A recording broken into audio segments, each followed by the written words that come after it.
This is Panama Canal slideshow. All right, let's get going. We've talked about Hawaii, Cuba, Philippines, China, Latin America in general, and this will be our last specific place in action, the Panama Canal, and we'll finish up the unit with World War I. And of course, this is the United States here, North America, South America, Atlantic Ocean, Pacific Ocean, Hawaii's over here, and the canal goes right through here. All right, this is a closer look. I really like this map image because it shows that, unlike what you see from this picture where you would think, okay, if you're on the Atlantic and you want to cross to the Pacific, you are going to head to the west. Actually, if you are in the Atlantic, or in this case the Caribbean, and you want to head to the Pacific, you actually need to head southeast through that particular section of Panama. Very interesting, but that's where it's cut all the way through. Pretty impressive piece of engineering. Okay, we'll talk about various countries interested in the canal. A little background, what the U.S. did, actual building of the canal, excuse me, and the impact, and a final quick thought about assessing the U.S. action. In terms of interest in a canal, people had talked about a canal for over 100 years. And go back to this map. Since the 1500s, even the 1400s, the European nations had been trying to seek a passage to Asia. They had originally Portugal and then Spain gone around Africa and to the east. They had then, in 1492, Columbus had set out to the west and run into the Americas. He thought he had reached the Indies, and so he named these the Indies, and then instead of fixing it, they just called these are the West Indies, and the island chain nations over here are the East Indies. Just call everything by our wrong names because we're Europe. And then as the Americas were colonized and trade continued from Europe to the Pacific, or from the east coast of America to the Pacific, people had to go all the way around and all the way around and up the other side. It's a long journey, going around Cape Horn in South America. It was a very treacherous voyage for ships, and so they were looking for a shorter way to do it. Of course, in the 1860s, the Transcontinental Railroad is built, and that shortens the time to get across the continent, but it would be much quicker for a sailing ship to go across right through there. I'm going to skip the story in my lecture, but I do have a story about my great-grandfather coming from Italy to the goldfields of California. I'll save that for another time. What were the various motivations for the canal? One was obviously economic, that you get a faster trade route from the Atlantic to the Pacific and vice versa. And the second kind of growing interest in the canal was the Pacific region was becoming more important. We had started to settle in the last 50 years the Pacific coast of the Americas, and then trade with China and other places was developing, and so there was more economic interest in getting to Asia and back. The Spanish-American War actually sparked more interest in the canal because of our action in the Philippines, and we wanted to be able to rapidly move our Navy between oceans. And so there's a military or security aspect to it. And I didn't put it on here, but you could probably say some sort of power, geopolitical interest in controlling the isthmus and a canal, because you would have then power over other countries if you controlled that canal. The first country, oh, I should just say that it was not clear that Panama was going to be the site of the canal. So Panama is here, but Nicaragua is just a little to the north. And there's a large lake there, and there were some big attempts to make the canal go, and a push to make the canal go through Nicaragua. Cornelius Vanderbilt actually pushed for that, and for a long time had a whole concession or kind of route where he ran a steamship from New York and the East Coast down to Nicaragua. Took, I think he had a train across and then a ferry on the lake, and he got people over to the other side, and then he would steamship them up to California. But he proposed building a canal across Nicaragua because it was flatter, it would be easier, and they had the lake that they could use. That's an interesting side story, but in the end it's Panama, and the French are the first to attempt it. And as background, in 1869, Frenchmen had built a canal at Suez, the Suez Canal, which connects the Mediterranean to eventually the Indian Ocean. And I'll show you that on a map if I remember during class. You should know where that is. That was considered an engineering marvel, very long canal, and Ferdinand de Lesseps was the engineer that completed it and managed the whole project. And fresh from that triumph, he received permission and a contract to do the same across Panama, and began it 12 years later in 1881.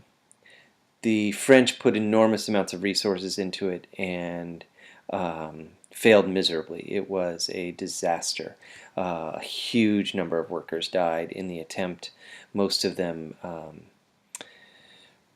imported from the Caribbean, or I believe they were African slaves. The rainfall was part of the problem. They would dig and dig and dig, and the rain averaged 200 inches a year, and it would just cause huge mudslides. And just sink their work. And they were using big clamshell diggers, kind of like if you remember that children's book Mike Mulligan and the steam shovel. And these whole steam shovels would get buried in the rain and the mud. The French were trying to do a sea level canal and not use locks, and that was simpler to engineer because you just dig one channel. It was foolish and not practical given the height of the continental ridge that goes across Panama. And when the Americans take over the attempt, we are going to do a lock system, not the sea level canal. So his efforts failed. His company goes bankrupt, and the French, give up.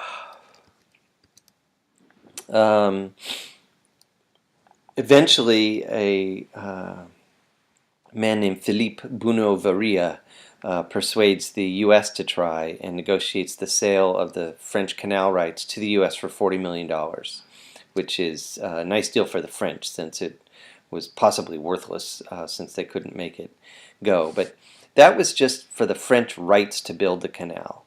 Panama is actually not an independent country in 1903 when we stepped in. It is part of Colombia, and that's a big part of the story. You can see from the map, Panama is a region of the greater country of Colombia.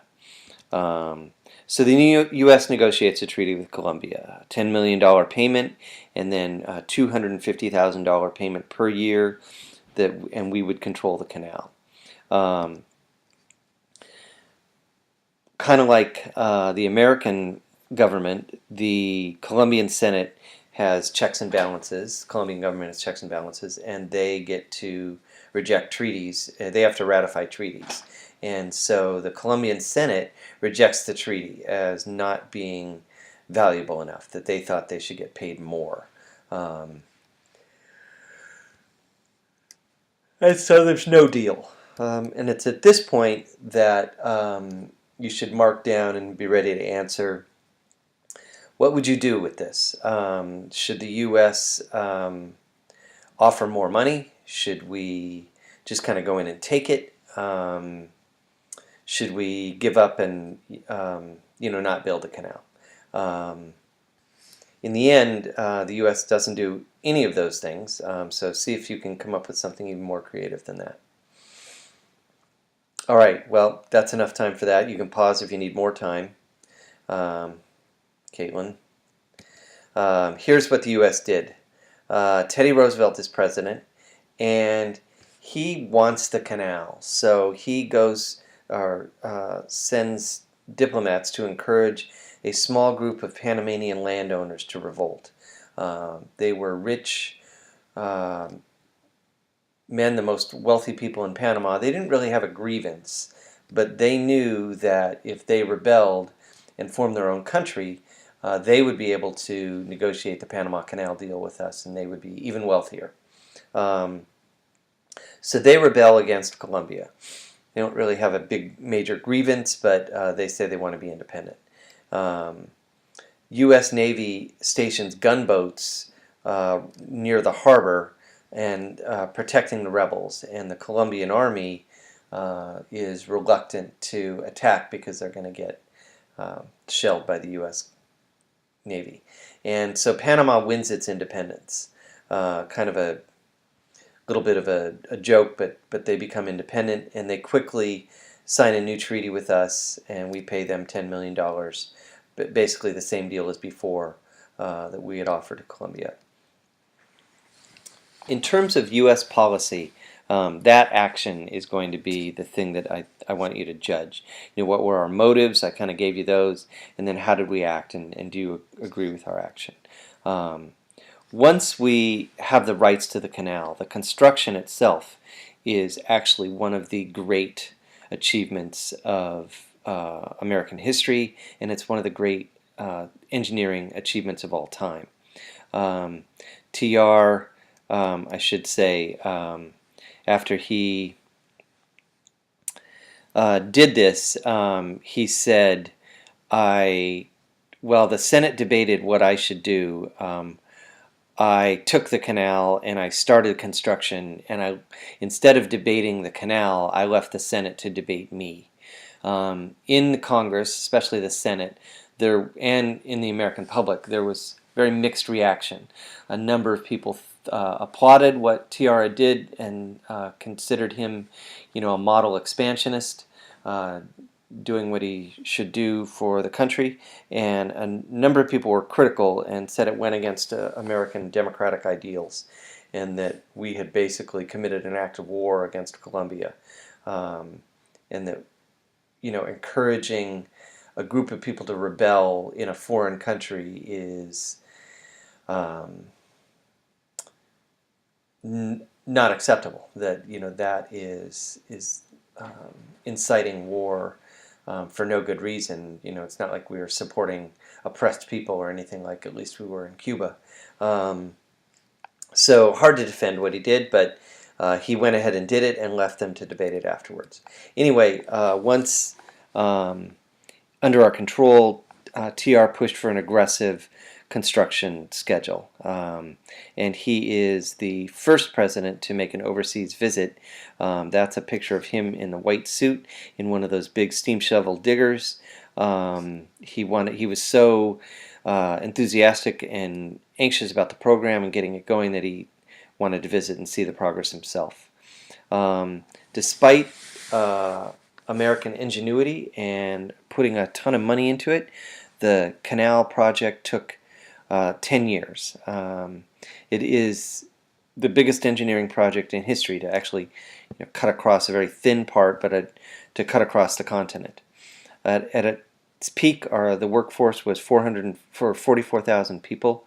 Again, at its peak, they were hauling out 200 trainloads of dirt per day. It's just an amazing, massive dig. Took almost $400 million, and about 5,000 people died. And note, that's a lot, but far less than the French. And I'll get to the reason for the fewer deaths in a moment. That's the canal route.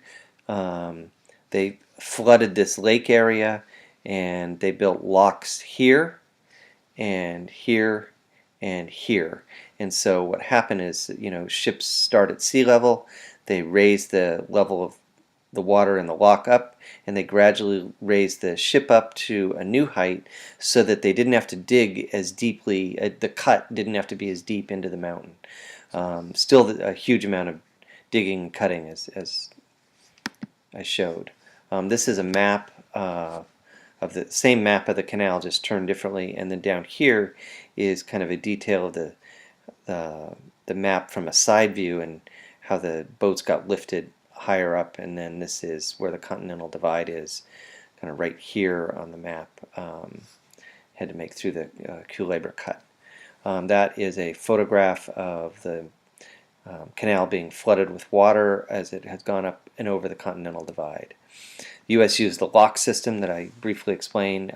Locks are an amazing engineering marvel, and of course the Erie Canal right near us was one of the earlier canals to use it inside the United States.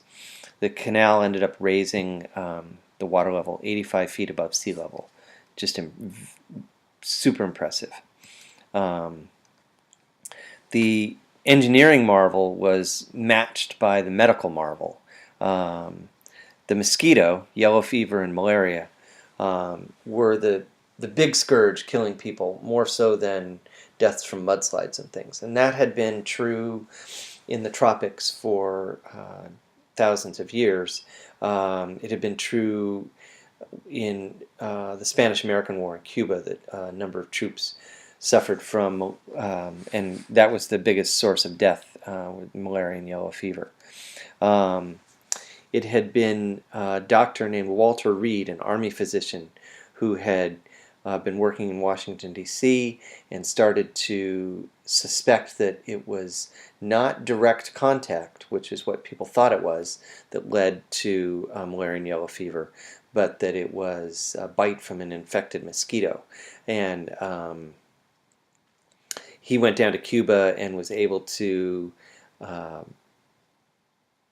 find evidence that that was the case there, and kind of establish for the first time that that was how two of the worst and most deadly diseases in the world were transmitted. So that is an amazing medical advancement.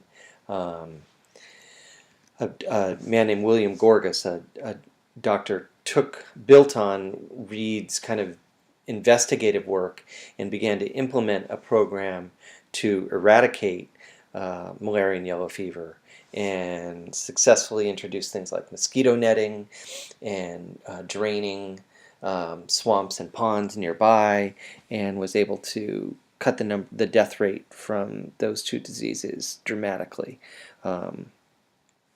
Pretty amazing stuff. In terms of impact, the canal was and has been a massive change.